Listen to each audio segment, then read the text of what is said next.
सुनहरा हंस, पत्नी का लालच। एक शीलवान पुरुष अपनी पत्नी और 2 पुत्रियों के साथ वाराणसी नगर में निवास करता था। गृहस्थी के संचालन का संपूर्ण भार उसके कंधों पर था, जिससे वह पूर्ण कर्तव्य के साथ निभा रहा था।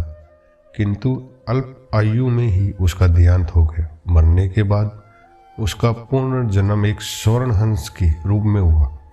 स्वर्ण हंस के रूप में भी वह उसमें मनुष्य योनि की समस्त समृद्धियाँ थी। वह प्राय उन समृद्धियों में डूबा रहता और अपने पुनर्जन्म की पत्नी और पुत्रियों को स्मरण किया करता था। धीरे धीरे उसका पिछले जन्म के अपने परिवार के प्रति मोह इतना प्रबल हो गया कि उसका वर्तमान प्रभावित होने लगा।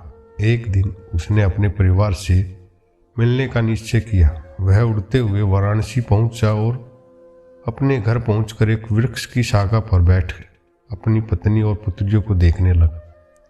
उन्हें देखकर उसका हृदय व्यथित हो गया, क्योंकि उनकी दशा अब पूर्व सी न रह गई थी। उसके जीवित रहते घर में जो वैभव था वह कहीं भी दृष्टिगत न होता था।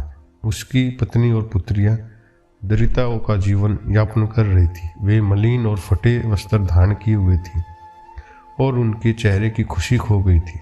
उनकी अवस्था देश हंस दुखी और गया था। वह घर के अंदर गया और अपनी पत्नी और पुत्रियों से मिलकर उन्होंने अपना परिचय दिया। कुछ समय उनके साथ व्यतीत करने के उपरांत जब वह लौटने लगा, तब उसने अपना सोने का पंख तोड़ और उसमें अपनी पत्नी को सौंप वापस उड़ चला। उस स्वर्ण पंख को बेचकर उसकी पत्नी ने धन की व्यवस्था की। उसके उपरांत स्वर्ण हंस समय समय पर अपना परिवार से मिलने आता और वापस जाते समय उन्हें एक स्वर्ण पंख दे जाता। अब उसके परिवार का खर्च सुचारू रूप से चलने लगा। हंस प्रसन्न था कि अब उसका परिवार गरीब नहीं रहा, किंतु वह अपनी लोभी पत्नी के मनोभाव से परिचित नहीं था, जिससे हंस रूपी पति से कोई लगाव नहीं था। वह विचार करने लगी थी कि यदि मैं इस स्वर्ण हंस के सारे पंख नोच लूं तो उन्हें बेचकर एक ही बार में धनी हो सकती हूँ और संपूर्ण जीवन आराम से व्यतीत कर सकती हूँ। जब उसने अपने मन की बात अपनी पुत्रियों को बताई तो वे क्रोधित हो गई और अपनी माँ को ऐसा करने से मना किया। उस समय तो उनकी माँ कुछ नहीं बोली, मगर उसका इरादा अटल था। अगली बार जब हंस जिस समय अपने घर आया तो संयोगवश उस समय उसकी पुत्रियां घर पर नहीं थी। वृक्ष कर बैठकर वह अपनी पत्नी से बात करने लगा। वह अपनी पत्नी के मनोभाव से अनभिज्ञ था, जो उसके सारे पंखों को नोचने का विचार कर रही थी।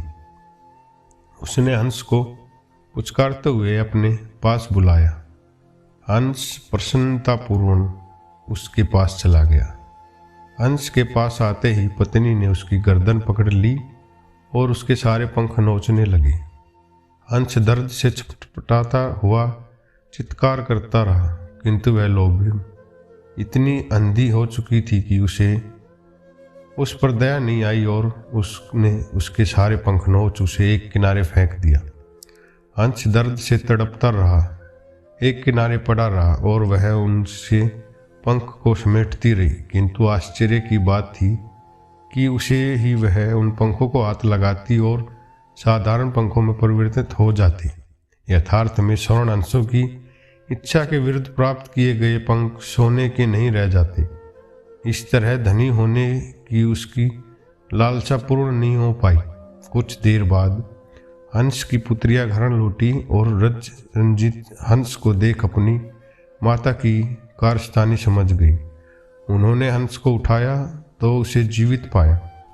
उन्होंने उसे सेवा शुश्रूषा प्रारंभ की। कुछ ही दिनों में हंस स्वस्थ हो गया। उसके पूर्ण पंख उगाए थे, किंतु पंख इस बार वे स्वर्ण पंख न होकर साधारण पंख थे। उड़ने में समर्थ होते ही वह वहाँ से उड़ गया और कभी वाराणसी लौटकर नहीं आया। फ्रेंड्स, आपको हमारी कहानी कैसी लगी? आप अपने कमेंट्स के द्वारा हमें आवश्यक बताएं। पसंद आने पर लाइक और शेयर करें। ऐसी ही अन्य स्टोरी पढ़ने के लिए हमें सब्सक्राइब करें। सोनू लाइफ स्टोरी पढ़ने के लिए आप सभी लोगों का धन्यवाद।